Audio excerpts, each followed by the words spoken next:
여러분 안녕하세요. 한글 맞춤법과 국어 능력 3주차 수업을 시작하도록 하겠습니다. 자, 이제 뭐 그 다음 주면 이제 명절이네요. 예, 추석 명절인데 하여간 뭐 명절 때도 늘 건강하게 그렇게 좀 잘 지내시길 바랍니다. 우리 코로나 때문에 막 이런 고생을 하는 거잖아요. 예, 그러니까 그 뭐 가족분들과 모이시되 또 건강하게 잘 보내시기 바랍니다. 그다음에 오늘은 우리 저 2주차 때 올렸던 그런 그 교재, 그 뒷부분 하기로 했죠? 뒷부분 하고, 그 다음에 이제 그 3주차 드디어 우리 그 교재 수업을 나가도록 하겠습니다. 실제 교재죠? 그러니까. 네.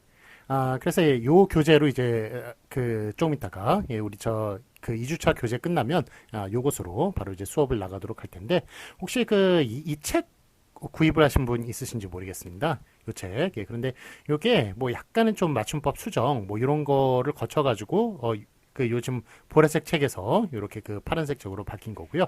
이 책으로 수업 받으셔도 괜찮습니다. 예, 요 책으로. 예, 그러니까 뭐 크게 이렇게 바뀐 게 없어요. 제가 바뀐 게 있다면 또 말씀을 드리겠습니다. 크게 바뀐 게 없고 페이지 수도 똑같고 그러니까 요 책을 혹시 잘못 받으셨다 하더라도 요 책으로 그냥 수업을 들으셔도 괜찮습니다. 예, 자 그러면 하여간 어쨌든 오늘은 그 본 교재 가지고 그렇게 수업을 하겠다는 말씀 드립니다. 자, 그러면 저기 이제 수업을 이제 들어가도록 할게요. 우리 저기 살 차례죠? 저기 그 외래 표기법. 우리 저번에 1번 지프까지 했었고요. 그다음 2번 커피숍을 이제 하겠습니다. 자, 외래 표기법은 다시 한번 말씀드리지만 우리 1986년에 그 제정이 됐어요. 그래서 가장 이제 오래 전에, 그러니까 89년에 제정이 된 그런 한글 맞춤 법과 표준어 규정, 그 다음에 2000년에 제정이 된 로마자 표기법, 그거보다 훨씬 더 전에 86년 그 한글 맞춤법과 표준어 규정보다 3년 전에 그렇게 만들어졌음에도 불구하고 여러분께 좀 가장 안 알려져 있는 그런 규정이라고 얘기를 할 수가 있겠죠. 예. 그렇지만 뭐 이제 앞으로 이제 외래어도 이제 쏟아져 들어올 것이고 계속 이제 많아지고 있죠. 예, 그 다음에 필요성도 이렇게 좀 많아지고, 그 다음에 이렇게 저같이 이렇게 수업을 하는 사람들이 점점 많아졌어요. 많아지고. 예, 그 다음에 이제, 원래는 이제 어려웠었는데, 자꾸 이제 수업을 이제 하고, 그 다음에 배우시는 분들이 많다 보니까, 좀 이제 교육법이 좀 쉬워져서, 그래서 여러분들께 좀 쉬운, 쉽게 좀 다가서는 면이 있기 때문에, 하여간 그 외래 표기법은 점점 이제 그 중요성이나 이런 것들도 좀 커져 나갈 것이고, 그래서 지금 배워두시면 되게 좀 유용할 것이다라는 말씀 드리는데, 자, 뭐, 로마자 표기법과 외래어 표기법 같은 경우에는 우리 수업 시간에 이제 오늘을 마지막으로 더 이상 다루지 않겠습니다.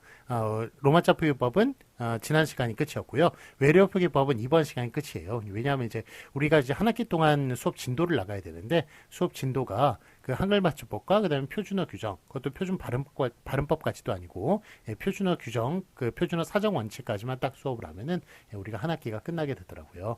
물론 좀 이제 시간이 뭐 한 학기 더 있다면 만약 한글 맞춤법과 국어 능력 저기 2가 있다면, 더 심화 과정이 있다면, 하여간 뭐, 그 뒤에 부분, 저 로마자 표기법, 외래 표기법 이런 것도 한 번 더 다루고, 그 다음에 발음 문장 쓰기라든지 이런 것도 더 추가해가지고 그렇게 좀 할 수가 있겠습니다만, 하여간 뭐, 어쨌든 우리 그 수업 시간이 요거 하나밖에 없고, 그 다음에 이게 시간이 정해져 있어서, 그래서 요 수업만 이제 진행이 되게 되니까, 하여간 뭐, 오늘 좀 외래 표기법은 좀 집중해서 잘 들어주시고, 앞으로 여러분 평생 좀 써먹을 수 있는 그런 지식들을 좀 가져가셨으면 좋겠습니다. 자, 이제 일단은 커피숍에 대해서 이제 이야기를 할게요. 자, 우리 여기에서 이제 중요한 것은 비읍 받침이냐 피읍 받침이냐, 지금 4번 외래어 표기법 2번 하고 있습니다. 커피숍. 이게 비읍 받침이냐 피읍 받침이냐 이제 그 문제죠. 그런데 이게 받침 같은 경우는 외래어 표기법에 딱 7개로 그렇게 쓰기로 했어요. 자, 어떤 거냐면 7개는 기역 들어가고요. 니은 들어가고 디귿이 아니라 리을 들어가죠. 그 다음에 미음, 비읍, 시옷, 이응 이렇게 7개. 받침은 외래어 표기법에서 이렇게 7개로만 쓴다라는 게 그런 외래어 표기법 규정이 있습니다. 자, 그래서 7개로만 쓰니까 커피숍 그 앞에 게 맞겠어요? 피읍 받침 뒤에 게 맞겠어요? 앞에 있는 비읍으로 쓰는 게 맞습니다. 피읍은 7개 안 들어가죠? 그러니까 비읍으로만 그렇게 쓰는 게 맞겠습니다. 자, 그래서 그 앞에 게 맞고요. 자, 그 다음에 이제 파리와 파리 3번 하도록 하겠습니다. 파리와 파리 같은 경우에는 그 여러분들 잘 아시겠지만 그 외래어 표기법에 그 서구 외래어 같은 경우에는 된 소리로 적는 거 있다 없다 없다. 그렇기 때문에 파리가 틀리고 파리가 맞습니다. 예전에 나는 파리의 택시 운전사라는 책이 저 90년대에 좀 인기를 끌었던 적이 있었어요. 그런데 그 파리라고 그때 이렇게 썼었는데 하여간 좀 옛날 얘기입니다. 그 저기 파리라고 그렇게 쓰는 게 외래어 표기법에 맞습니다. 자, 그러면 4번 이제 로봇과 로보트라는 이제 두 그게 있는데 두 개가 있는데 뭐가 맞을까요? 자, 이거 같은 경우는 이제 그 아까 전에 그 지프 1번 지난주에 지프 하면서 저기 중간에 그 모음이 장모음일 경우에는 받침으로 쓰지 못한다고 그랬죠. 그렇지만 로봇 같은 경우에는 이게 장음입니까? 단음입니까? 로봇의 오는 단음이에요. 단음이기 때문에 장음처럼 받침을 내려 쓰지 않고 받침을 쓸 수 있습니다. 쓸 수 있기 때문에 앞에 있는 로봇이 맞느냐 로보트가 맞느냐 로봇이 맞습니다. 오 같은 경우는 단음이기 때문에 받침을 쓸 수 있어서 그래서 로봇 그렇게 저 받침으로 쓰는 게 맞고 그 다음에 이게 또 이렇게 쓴다고 해서 또 로봇 이렇게 쓰는 건 맞을까요? 틀릴까요? 이것도 틀리죠. 이거는 우리 7개로만 받침 적기로 했잖아요. 그래서 이렇게 시옷으로 그렇게 적는 것 그렇게 시옷으로 통일하기로 했으니까 그래서 시옷으로 적는 게 맞겠습니다. 자, 그래서 정답은 이제 4번이 되겠네요. 옛날에 뭐 로버트 태권브이 있었잖아요. 로보트라고 그렇게 제목에 영화 제목에 그렇게 나와 있습니다만 약간 틀린 표기 되겠습니다. 로봇 태권브이가 되겠습니다. 자, 그럼 이제 8번 보도록 하겠습니다. 레저와 레저가 있네요. 자, 이거 뭐가 맞을까요? 자, 이게 우리 발음 기호로 자, 외래어 표기법 같은 경우에는 로마자 표기법도 한국어 발음을 로마자로 옮기는 것이죠. 외래어 표기법도 마찬가지예요. 외국어 표기가 아니라 외국어 발음을 한글로 옮기는 것이다. 그렇게 얘기할 수가 있겠습니다. 자, 그래서 이게 어떤 발음이냐면 요 발음과 그 다음에 요 발음에 관련된 문제예요. 자, 좀 이렇게 보이시죠? 이렇게 보이는데 요게 이제 지읒 받침이에요. 그래서 지읒, 요게 자, 저, 조, 주 이렇게 쓸 수도 있고 자, 여, 조, 유 이렇게 쓸 수도 있고요. 그 다음에 요거는 이제 치읓이에요. 차, 처, 초, 추 이렇게 쓸 수도 있고 그 다음에 차, 처, 초, 추 이렇게 쓸 수도 있고요. 자, 이렇게 어떻게 쓰는 게 맞을까요? 요거 어떻게 쓰는 게 맞을까요? 요거 위에 걸로 쓰는 게 맞습니다. 아래 걸로 쓰면 안 돼요. 위에 걸로 쓰는 게 맞습니다. 아래 걸로 쓰는 게 틀려요. 그래서 그래서 이게 좀 헷갈리는 것들이 많이 있죠. 여기 지금 나와 있지만 레저입니까? 레저입니까? 레저라고 쓰는 게 맞는 거예요. 레저라고 쓰는 게 맞고 그 다음에 주스입니까? 주스입니까? 주스라고 쓰는 게 맞는 거예요. 비전입니까? 비전입니까? 비전이라고 쓰는 게 맞는 거예요. 맞고 그 다음에 사초초추도 이제 볼까요? 자주죠. 이게 초콜릿입니까? 초콜릿입니까? 초콜릿. 추파 춥습니까? 추파 춥스입니까? 추파 춥스. 차밍입니까? 차밍입니까? 차밍. 뭐 이런 식으로. 그래서 뭐 어차피 우리가 발음을 야저 조조 막 이런 식으로 어렵게 하지 않아요. 이게 위에 걸로 이제 그냥 다 단순화시켜 가지고 발음을 하거든요. 그렇기 때문에 하여간 뭐 물론 이제 저희 외국 발음이 아니라 한국식 발음대로 이렇게 옮긴 거긴 합니다만 자, 어쨌든 요게 이렇게 단순한 형태를 그렇게 저 외래어 표기법에 저 기준으로 삼았다. 그렇기 때문에 자저조주 차초조주 이렇게 간단하게 그렇게 적어주는 것이 좋겠습니다. 자, 그래서 레저 같은 경우에는 그 앞에 레저로 그렇게 앞에 걸로 적어주시는 게 맞다고 얘기할 수가 있겠습니다. 자, 그 다음에 이제 9번을 보도록 할게요. 이제 디지털과 디지털이 있네요. 자, 이제 둘 중에 이게 뭐가 맞나요? 요거는 이자 거꾸로 한 발음이거든요. 어떤 발음이냐면, 요게, 그러니까, 디지털, 이자 거꾸로 한 발음입니다. 자, 요 발음 뭘로 쓰기로 했습니까? 어로 쓰기로 했어요. 그래서 디지털이 아니라 디지털이 맞다. 자, 그런데 이게 약간 조선일보가 이제 인터넷이 생긴 다음에 지금부터 뭐 거의 20년 전 얘기입니다. 디지털 조선일보라고 그렇게 좀 이름을 지었어요. 그래서 그게 좀 하여간 많이 국립국어원하고 좀 부딪혔던 것인데 그땐 이미 외래어 표기법이 되게 그 제정이 되었음에도 불구하고 외래법을 지켜야 되는 그런 신문사가 그 저기 인터넷 그 신문을 만들면서 디지털 조선일보 그렇게 만들어가지고 좀 약간 그 마찰이 국립공원하고 있었던 적이 있습니다. 하여간 디지털이 아니라 디지털 이렇게 어로 적어야 외래어 표기법에 맞다 그렇게 얘기할 수가 있겠습니다. 자, 이제 10번 보시겠습니다. 이번엔 컬러와 칼라가 있네요. 자, 이거 어떤 발음이냐면 요거는 저 삭갑 발음이에요. 삭갑 발음인데 삭갑 발음도 어로 쓰기로 했습니다. 자, 그래서 여러분 색깔 있죠? 그 색깔을 얘기하는 것 컬러라고 그렇게 써주시는 게 맞겠습니다. 삭갑 발음 어로 적기로 하였다. 자, 그다음 이제 11번 보도록 하겠습니다. 11번은 컨셉트가 있는데 자, 이거 어떤 거냐면 콘셉트 요게 시력검사 발음이에요. 이른바. 그래서 시력검사 어디로 뚫렸습니까? 이렇게 물어보잖아요. 요거는 저기 지금 어떻게 뚫렸나요? 요게 지금 이쪽으로 뚫렸네요. 여기 뭐 이쪽으로 뚫렸습니다. 아니면 뭐 지금 이렇게 보기에 왼쪽으로 뚫렸습니다. 라고 이렇게 뭐 말하는 그런 식이네요. 자, 그렇게 이제 써야 하는데 이거는 지금 어떻게 그 발음이 되나요? 이건 어떻게 써야 되나요? 요거는 이제 오로 그렇게 쓰기로 했습니다. 그래서 그 컨셉이 아니라 콘셉트. 일단은 그 여러분들 저기 컨셉이라고 많이 이야기를 하시죠. 컨셉이라고 얘기하시는데 컨셉이란 발음 틀렸고요. 뒤에 틀을 붙여야 돼요. 틀을 붙여야 되는데 그래서 컨셉트냐 콘셉트냐 요 둘 중에 하나 고르셔야 되는데 요 발음은 이제 오로 쓰기로 했으니까 콘셉트라고 이렇게 써야 맞는 것입니다. 앞에 게 맞습니다.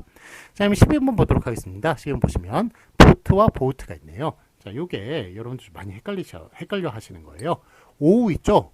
오우 같은 경우는 당연히 오우로 써줘야 될 것 같죠? 그런데 요거는 오로 써주기로 했습니다. 단순화시켜서 오로 쓰기로 했어요. 자, 그래서 보트가 아니라 이게 오우 발음이거든요. 보트가 아니라 보트로 그렇게 쓰기로 한 겁니다. 그래서 오우 우리 상식적으로 오우로 써야 될 것 같지만 오로 쓰기로 했다. 이것도 기억해 주시기 바랍니다. 자, 그럼 13번 보도록 하겠습니다. 뉴욕. 이거는 이제 장음이거든요. 장음 같은 경우에는 표기에 반영을 합니까 안 합니까? 장음 같은 경우는 표기에 반영을 안 하기로 했습니다. 자, 그래서 뉴욕이 맞아요. 뉴욕이 아니라. 그래서 옛날에는 스포츠냐 스포오츠냐 이런 식으로 막 많이 좀 헷갈려하고 그랬는데 스포츠로 간단하게 그렇게 스포오츠가 아니라 스포츠로 간단하게 이렇게 적기로 하였고요. 자, 그 다음에 또 이번에 세 번째 세 번째가 아니라 또 예를 들면 오사카입니까?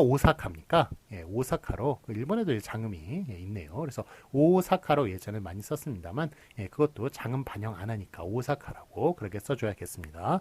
자, 그래서 외래어 표기법엔 장음 반영 안 한다에 따라서 13번은 뉴욕이 맞겠습니다. 자, 14번 보도록 하겠습니다. 이게 이제 일본 이름에 관련된 거거든요. 이름 인명에 관련된 고유명사 인명에 관련된 것인데 자, 일본의 이름이 한자로 보통 이제 네 글자잖아요. 그래서 도요토미 히데요시, 풍신수길 예전에 이렇게 두 개로 이렇게 많이 적었었고 이토 히로부미 아니면 이등방문 이런 식으로 두 개로. 그러니까 그 앞에 있는 것은 도요토미 히데요시 같은 경우는 일본식 발음이고요. 그 뒤에 있는 풍신수길 같은 경우에는 한국식 한자음 발음이네요. 한국식 한자음 발음인데 자, 둘 중에 뭘 맞게 했느냐? 도요토미 히데요시를 맞게 하였습니다. 그래서 일본식 발음대로 어차피 뭐 일본에서 이제 이름이 들어온 것 일본 사람을 가리키는 말이고 그다음에 우리가 이게 또 일본하고 의사소통의 문제도 있잖아요. 그렇기 때문에 그래서 뭐 여러모로 이제 생각을 했을 때 일본식 발음대로 이렇게 하는 게 그게 이제 뭐 더 유용하다고 생각을 해서 도요토미 히데요시로 그렇게 하기로 했습니다. 풍신수길이 이제 그런 표기는 틀린 표기가 되겠고 역시 이토 히로부미가 맞지 이등방분이 그렇게 맞다고 얘기할 수 없는 틀리다고 얘기할 수 있는 그런 규정이 되겠습니다. 그래서 14번은 하여간 어쨌든 일본식 인명은 일본식 발음대로 한다. 그런 규정이 되겠습니다. 자, 그럼 15번 보시겠습니다. 15번 보시면 공자와 쿵즈가 있네요. 둘 중에 뭐가 맞나요? 이거는 이제 중국 발음이네요. 중국 이름. 그러면 이제 공자 같은 경우에는 이제 한국식 발음이고 그다음에 쿵즈 같은 경우에 이제 중국식 발음이거든요.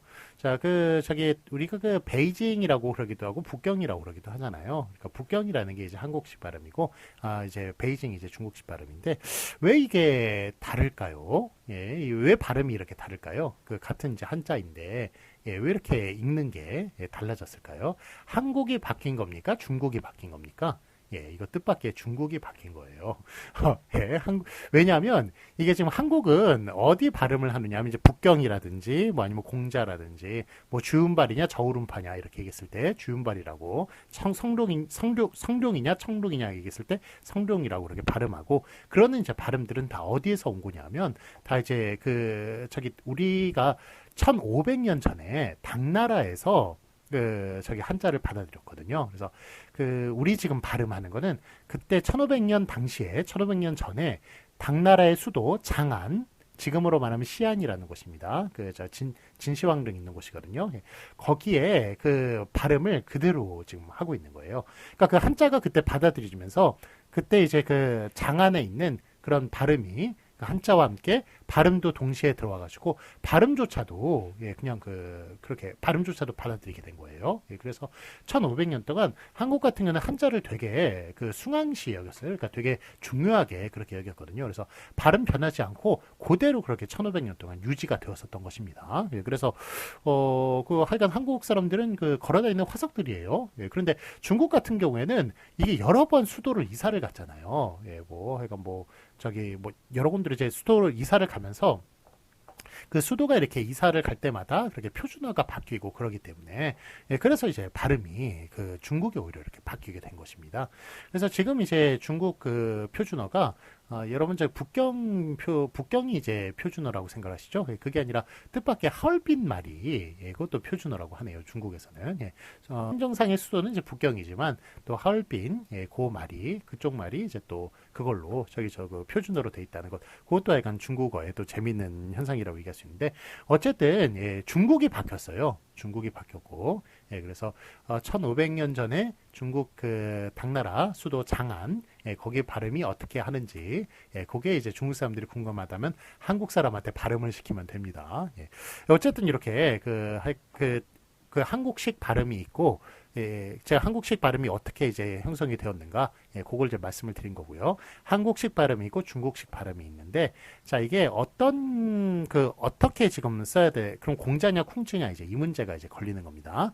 예, 걸리는 건데, 자, 이게, 그러니까 우리나라에서 기준을 삼았어요. 이제 신의 혁명, 이게 언제 일어났냐면 1911년에 일어났거든요. 이게 이제 중국에서 어떤 사건이냐면 중국이 그 전까지는 계속 황제가 다스리는 전제 정치였어요. 예, 그러다가 이제 공화정으로 예, 저 국민이 이제 다스리는 공화정으로 예, 그렇게 바뀌게 된 예, 그런 이제 그 역사적인 그 사건이었죠. 예, 중국의 아주 긴 역사 중에 신의 혁명을 통해서 공화정으로 최초로 바뀌는 그런 역사가 일어난 겁니다. 자, 그래서 신의 혁명 이전에 죽은 사람, 예, 그 사람은 이제 요건 이제 과거, 그러니까 요건 근대나 아니면 고대 그렇게 얘기하는 것이고, 그 이후로는 이제 현대라고 그렇게 보는 거예요. 여기 이후로는 현대. 자, 그래서 요 이후에 이제 죽은 사람은 예, 중국식 발음대로 하고 이 이전에 죽은 사람들은 예, 예전에 이제 한국식 발음대로 한다라는 그런 규칙을 이제 정했습니다. 예, 외래표기법에. 자, 그래서 이제 공자 같은 경우에는 신의혁명 훨씬 더 이전에 죽었거든요. 예, 그렇기 때문에 공자라고 그렇게 쓰는 것이고, 예, 그다음에 뭐 청룡이라든지 아니면 저울음파 이런 것. 예전에 이제 성룡이라든지 주음발이라든지 이런 식으로 많이 얘기했거든요. 예, 그런데 예, 그거 다 이제 발음은 그 사람들은 지금도 살아있는 분들이잖아요. 그래서 1911년 훨씬 이후에 예, 죽을 분들이기 때문에 돌아가실 분들이기 때문에 그래서 청룡, 저울음파 예, 그렇게 예, 중국식 발음대로 그렇게 쓰기로 했습니다. 자, 그다음에 여러분들 그러면 이제 요거 한번 물어볼게요. 신의혁명을 일으킨 사람이 있습니다. 그 사람이 손문, 순원, 예, 그렇게 부르거든요. 손문이나 순원. 예, 그러니까 손문 같은 경우는 이제 한국식 발음이고 순엔 같은 경우에는 이제 중국식 발음인데 어떻게 쓰는 게 맞을까요? 예, 요거 순엔이라고 쓰는 게 맞죠. 왜냐하면 그분은 1911년 신행을 일으킨 다음에 죽었어요. 일으킨 다음에 죽었기 때문에 예, 그래서 예, 그분은 이제 순엔 예, 그렇게 쓰는 게 맞습니다. 예, 손문이 아니라 예, 그래서 하여간 1911년 신해혁명을 예, 이전 이후로 나누어서 그렇게 한국식 발음으로 하느냐 아니면 중국식 발음으로 하느냐 이렇게 나눠진다는 것 그거 예, 기억해 주시기 바랍니다. 자, 그래서 이게 외래어표 기법은 제가 이제 규칙과 함께 이제 말씀을 드렸어요. 그래서 요 정도 내용만 말씀을 드려도 아주 상당 부분 아마 해결이 되실 겁니다. 해결이 되실 텐데, 자, 아까 그 순엔 같은 경우 있죠. 순이라고 그렇게 쌍시옷으로 적죠. 그래서 그 지금 저 서구 외래어와 그다음에 일본어 같은 경우는 된소리로 적지 않는다고 하였습니다만, 그런데 중국어 같은 경우는 좀 된소리로 적는 것들이 있어요. 그래서 중국어와 그다음에 그 동남아 언어들 있죠. 뭐 태국어라든지 뭐 베트남 언어라든지 뭐 캄보디아어 이런 것들은 좀 된소리로 적게끔 한 게 있습니다. 있어서 그 말 제외하고 서구 외래어나 일본어 같은 경우는 된소리로 적지 않는데 저기 거기 말들 저 중국어하고 그다음에 동남아시아에 있는 그런 말들은 저기 된소리로 적는 것 그거 된수를 적는 거 허용한다라는 거 그것도 같이 이제 알아두셨으면 좋겠습니다. 자, 그래서 뭐 이 정도 이제 규칙을 말씀드렸는데 상당 부분 좀 해결이 되실 거예요. 그래서 뭐 더 궁금하신 분은 우리 그 교재에 우리 그 쉬운 그 국어문 규정 문제집 있잖아요. 이 교재 뒷부분에 외래어표 기법과 로마자표 기법 다 나와 있으니까 그거를 따로 이제 공부를 하시면 좋겠습니다. 우리 나가는 그 진도는 다시 한 말씀드리지만 표준어 사정 원칙까지만 그렇게 수업 진도를 나간다라는 것 다시 좀 말씀을 드릴게요. 자, 그다음에 이제 5번 이제 연습 문제를 한번 좀 풀어보도록 할까요? 이거 풀어보시면 한번 그 화면을 잠깐 멈추시고 한번 풀어보세요. 풀어보시고 네, 자 그러면 다 푸셨다고 치고 제가 이제 그 정답을 말씀드리도록 하겠습니다. 1번 내가 그 일을 할 개와 할게 둘 중에 뭐가 맞나요? 요거 할 개가 맞죠? 발음은 할게라고 하더라도 그래도 뭐 리을까 리을꼬 리을쏘냐 뭐 이런 것 그런 것들 제외하고는 그런 의문형 어미 몇 개 제외하고는 모두 다 그 저 된소리를 적는 것 없다. 거기에 따라서 할 개라고 앞에 걸로 써주신 것이 맞습니다. 자, 그러면 2번 철수가 아마 그 빵을 먹었을 거야. 이건 띄어쓰기 문제네요. 여러분 저기 저 과제 있죠? 과제에 대해서 띄어쓰기도 되느냐 이렇게 물어보시는 분들인데 띄어쓰기 됩니다. 띄어쓰기 잘못된 거 그리고 과제로 제출하셔도 괜찮아요. 그 다음에 그 과제에 대해서 잠깐 이제 말씀을 드리면 여러분 저기 과제를 좀 다 30개를 다 조각조각으로 그렇게 저한테 보내주 마시고요. 좀 묶어가지고 보내주세요. 그 한 파일에 묶어가지고 그렇게 제가 조각조각 다 확인할 수가 없거든요. 확인하기가 너무 힘드니까 그거는 이제 다 묶어가지고 그렇게 한 파일로 그렇게 저한테 과제를 제출해 주시면 좋겠습니다. 뭐 한글 파일이건 뭐 PDF 파일이건 뭐 아니면은 저기 그 PPT 파일이건 뭐 아니면 저기 워드 파일이건 다 상관없어요. 상관없는데 어쨌든 묶어가지고 좀 제출해 달라. 그 말씀은 이제 제가 드립니다. 자, 하여간 뭐 띄어쓰기도 이제 그 과제 가능하고요. 먹었을 거야. 이거 먹었을 것이야예요. 것을 준말로 줄여가지고 거라고 그렇게 쓰기도 하는데 어쨌든 것이나 거나 이건 다 의존명사입니다. 의존명사이기 때문에 먹었을 거야 그 의존명사 벤 띄어쓰는 게 맞죠. 그래서 뒤에 있는 띄어쓰는 것이 띄어서 주는 것이 맞습니다. 먹었을 띄고 거야 그렇게 써줘야 맞습니다. 자, 그러면 3번 보시면 철수가 밥을 안 먹는다. 자, 이거 아니 먹는다죠. 아니하 먹는다 아니죠. 아니 먹는다니까 앞에 게 맞고요. 만약 지 않는다, 지 아니한다를 붙인다면 먹지 아니한다, 지 않다니까, 지 아니하다니까 그럴 때는 지 않다, 니은 히읗으로 이렇게 적어야 맞겠죠. 자, 그러면 4번 보시겠습니다. 나는 김 과장의 집에 들렀다와 들렸다. 자, 방문하다라는 것은 들르다라고 쓰기로 했죠. 그러니까 들렀다고 앞에 걸로 써주시는 것이 맞습니다. 자, 그러면 5번 외래어 표기법에 따라 바르게 표기한 것은 터미널과 대쉬와 플루트와 케이크 이렇게 외래어 표기법 문제가 있네요. 자, 터미널 맞나요? 틀리나요? 자, 이자 거꾸로 한 발음 그거 어로 쓰기로 하였죠. 그러니까 터미널 그렇게 써줘야 맞는 것이고요.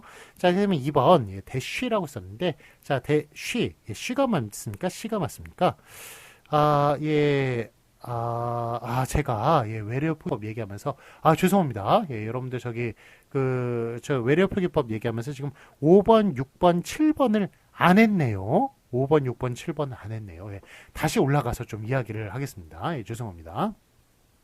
자, 외래어 표기법에 5번, 6번, 7번으로 다시 올라가서 설명을 하겠습니다. 이건 너무 죄송하고, 이게 좀 교육법에 이제 나와 있는 이야기인데, 여러분 보통 이제 공부를 하면, 저 남학생이 좀 약간 점수가 좀 높나요? 여학생이 좀 점수가 높나요? 예, 공학에서는 좀 여학생들이 좀 점수가 높아요. 예, 그런데 왜 그러냐 하면 좀 이제 남학생들 같은 경우에는 이게 청중이 좀 차이가 있습니다. 그래서 남자 같은 경우에는 이런 문제가 하나 해결이 안 되면 그 문제에 되게 집착을 해요. 그래서 그 뒤에 얘기가 안 들립니다. 뒤에 얘기가 안 들려서 그래서 여러분들이 만약 이제 남자들 앞에서 그러니까 강연을 하거나 교육을 한다 그러면 남자들이 막 고개를 이제 갸우뚱거리거나 그러면 그 문제 반드시 해결하고 넘어가셔야 돼요. 왜냐하면 그 뒤에 이야기가 전달이 안 되거든요. 그래서 그 문제를 해결하셔야 되는데 여성 청중 같은 경우에는 예, 그거 그냥 그거는 이제 그걸로 넘어가고, 다음 문제 들으면 되지.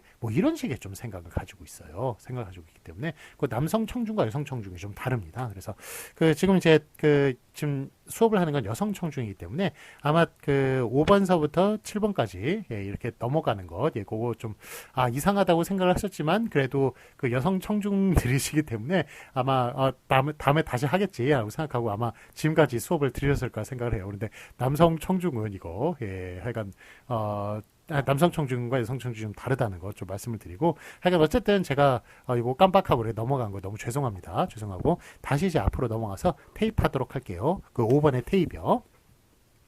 자, 요 테이프 요게 그러니까 예. 요게 어떻게 발음이 됩니까? 요게 A로 발음이 되잖아요. 그렇죠? 예, 테이프. 예, 그런데 요게 우리가 저 장음 있죠? 장음 같은 경우에 그거 할 때, 지프할 때, 예, 그때 이거 받침 쓸 수 있다고 그랬습니까? 없다고 그랬습니까? 예, 받침 쓸 수 없다고 그랬어요. 근데 요게 사실은 장음이 I 플러스 I 두 개잖아요. 그렇죠? 두 개니까. 요것도 마찬가지예요. 이거 사실 두 개이기 때문에. 그래서 받침을 쓸 수 있다, 없다? 받침을 쓸 수 없습니다. 예, 그래서, 요게 1 플러스 1, 그러니까 I 플러스 I, 그러니까 두 개이기 때문에, 예, 두 개이기 때문에 사실은 받침을 쓸 수 없는 그런 논리예요. 그래서 이것도 두 개이기 때문에 받침을 쓸 수 없다. 그래서 같이 장음하고 그렇게 알아두시면 좋을 것 같습니다. 자, 그래서 결과적으로 테이프입니까? 테이프입니까? 예, 테이프가 맞는 것이죠. 예, 예, 그래서 요 받침을 쓰지 않은 테이프가 맞는 것입니다. 앞에 게 맞습니다. 자, 그러면 6번 보시겠습니다. 프라이팬입니까? 후라이팬입니까? 예, 둘 중에 뭐가 맞나요? 요거, 예, 이건 F 발음이군요. F 발음이, 요게 이제 F 발음은 뭘로 적기로 했습니까? 히읗으로 적기로 했습니까? 피읗으로 적기로 했습니까? 피읍으로 적기로 했습니까? 예, 피읍으로 적기로 했죠. 그래서 프라이팬, 그렇게 적는 게 맞습니다.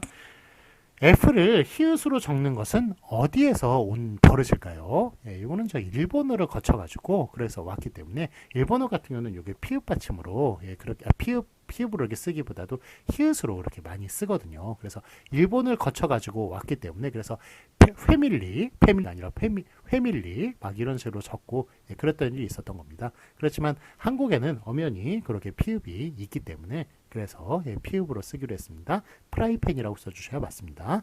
물론 이제 이게 우리 발음 현실과 많이 괴리되는 것이라고 얘기할 수가 있겠죠. 다 후라이팬이라고 발음하죠. 예, 그렇지만 쓰는 것만큼은 우리 외래어 표기법 쓰는 법칙이죠. 그래서 프라이팬이라고 이렇게 써주셔야 맞는 것입니다. 자, 그럼 잉글리시와 잉글리쉬가 있네요. 자, 요게 어떤 발음이냐면 S자를 길게 한 발음이에요. S자 길게 한 요 발음. 예. 자, 이거 시로 적습니까? 쉬로 적습니까? 예, 그래서 요게 앞에 오면 슈로 적고요. 예, 뒤에 오면 예, 시로 적는 겁니다. 이건 아니고 예, 앞에 오면 슈로 적고 뒤에 오면 시로 적는다. 예, 요것에 대해서는 S 길게 한 건 요것에 대해서는 이런 규칙이 있습니다. 자, 그래서 여기 잉글리시입니까? 잉글리쉬입니까? 잉글리시로 적는 게 맞고요. 대시입니까? 대쉬입니까? 대시로 적는 게 맞습니다. 대시로 적는 게 맞고. 자, 그 다음에 슈바이처입니까? 시바이처입니까? 예, 그 앞에 오는 거죠. 그래서 슈바이처로 적는 게 맞고, 아인슈타인입니까? 아인슈타인입니까? 예, 그것도 앞에 오는 걸로 봐요. 그래서 아인슈타인 예, 이렇게 적어줘야 하는 겁니다. 그 다음에 리더십입니까? 리더십입니까? 리더십입니다. 리더십. 그런 식으로 예, 적어줘야 맞습니다. 자, 그래서 하여간 S자 길게 한 발음 예, 뒤에 올 때는 쉬로 적지 않고 시로 적는다. 예, 그거를 예, 알아두셨으면 좋겠습니다. 자, 그래서 2번 보시면 대쉬입니까? 대시입니까? 예, 대시로 그렇게 적어줘야 맞겠습니다. 다시 연습 문제로 지금 돌아간 겁니다. 2번 대시. 그다음에 3번 이제 플루트를 보시면 여러분들 좀 많이 이제 그 피리죠? 그 옆에 부는 예, 그 플룻이라고 보통 알고 계시는 거예요. 알고 있는 건데 자 이게 U자가 장음이네요. 예, 장음인 거 보니까 예, 받침 쓸 수 있습니까? 없습니까? 받침 쓸 수 없습니다. 예, 그래서 플루트라고 그렇게 쓰는 게 맞아요. 그 사전 찾아보세요. 진짜 플룻이라고 나와 있습니다. 그래서 그 플루트라고 나와 있습니다. 예, 그래서 플룻이라고 많이 흔히 이렇게 사용합니다만 이렇게 쓰는 거 틀린 표기다. 예, 플루트라고 그렇게 써야 맞다. 이거 틀린 표기다. 예, 그래서 이건 뜻밖의 하여간 좀 다른 표기가 되겠네요. 그 여러분들이 좀 알고 있는 표기와. 그다음에 4번 이제 케이크를 보겠습니다. 이게 3번 그래서 플루트는 뜻밖의 맞고요. 맞고. 그다음에 4번 케이크 있죠? 케이크 같은 경우는 케이크입니까? 케이크입니까? 요게 A. 요게 모음이 두 개가 나왔군요. 모음이 두 개가 나오면 받침 쓸 수 있다 없다? 받침 쓸 수 없습니다. 그래서 케이크가 아니라 케이크라고. 게다가 이제 케이크는 키읔 받침으로 했네요. 키읔 받침 틀리죠. 받침을 7개로만 쓸 수 있으니까 기억이라고 그렇게 써줘야 되는데 어쨌든 이렇게 모음이 두 개면은 받침을 쓸 수 없기 때문에 그래서 케이크라고 그렇게 써줘야 맞겠습니다. 그래서 정답은 뜻밖의 3번이다. 그렇게 얘기할 수가 있겠습니다. 자, 그러면 6번 보시면 보기를 외래어표기법에 따라 바르게 적은 것은 자, 워크숍이냐 샵이냐 요 문제군요. 자, 일단은 시력검사 발음이 나와 있군요. 시력검사 발음이 나와 있으면 요거 O로 적는다. 아까는 콘셉트 거기서 했었죠. 예, O로 적는다에 따라서 그래서 워크숍이라고 그렇게 써줘야 되는데 숍 받침이 또 비읍이냐 피읍이냐 이 문제가 걸리네요. 예, 당연히 비읍이죠. 예, 받침을 7개로만 잡기로 했으니까 그래서 정답은 3번이 되겠습니다. 자, 그러면 7번 다음을 로마자 표기법에 따라 쓰시오. 이희석 한번 적어보도록 할게요. 이희석의 이는 성은 좀 비교적 자유롭게 쓸 수 있다고 그랬죠. 그래서 뭐 원래 이제 권장하는 요거입니다만 예, 뭐 예전에 맥퀸 라이샤우 표기법에는 뭐 이렇게 썼었어요. 그래서 YI로 쓰셔도 되고 가장 많이 쓰는 건 리시죠. 미국에 리시가 있기 때문에 예, 이렇게 많이 쓰는데 하여간 어쨌든 뭘로 쓰는 간에 다 괜찮습니다. 예, 요게 권장안이고 요게 원칙이고 나머진 다 허용인데 어떻게 쓰든 예, 괜찮습니다. 성은 비슷하게 한번 써주시면 물론 예, 완전히 엉뚱하게 쓰면 안 되겠죠. 그 다음에 희석 같은 경우는 어떻게 씁니까? 이 띄고 그 다음에 희석 의 같은 경우는 UI죠. 예, 그 다음에 석 같은 경우는 SO, 예, SEOK. 예. 자, 외래어 표기법 같은 경우는 발음으로, 로마자 표기법 같은 경우는 한국어 발음대로 지금 여기, 표기에 옮긴다라고 말씀을 드렸습니다만, 그러니까 이제 질문이 들어오시더라고요. 날카로운 질문이었습니다. 이름은 과연 어떻게 하느냐? 예, 이름은 그렇게 발음대로 써야 되느냐? 예, 이름은 예외입니다. 이름은 표기대로 이렇게 써주는 게 맞습니다. 예, 그래서 이희석 이런 식으로 예, 그러니까 뭐 요걸 선택했을게요. 물론 이제 앞에 대문자로 써주시고 그 다음에 히 이렇게 쓰고 그 다음에 뒤에 거는 이제 뭐 앞에 붙여가지고 소문자로 쓴다고 얘기했죠. 이렇게 써줘야 예, 맞는 것입니다. 예, 그래서 하여간 뭐 예를 들어서 국만이다 이름이 요거 저기 발음은 국만이라고 되죠. 이름이 국만이가 있으면 그렇지만 요거 저기 외려 이름 같은 경우에는 예, 발음대로 쓰는 것이 아니라 표기대로 쓴다. 예, 요 로마자 표기법의 요 규칙에 따라서 그래서 국만 어떻게 써야 되나요? 국만 이렇게 국만이 아니라 예, 요게 아니라 이렇게 써줘야 예, 맞다고 얘기할 수가 있겠군요. 예. 자, 그래서 하여간 뭐 질문해 주셔서 감사하고요. 예, 궁금한 거 있으면 언제든지 저한테 JS1031 한메일.net으로 그렇게 질문해 주시기 바랍니다. 자, 그러면 1교시 여기로 마치도록 하겠고요. 우리 2교시 때는 본격적으로 요 교재에 들어가도록 하겠습니다. 예, 잠시 쉬었다 하겠습니다.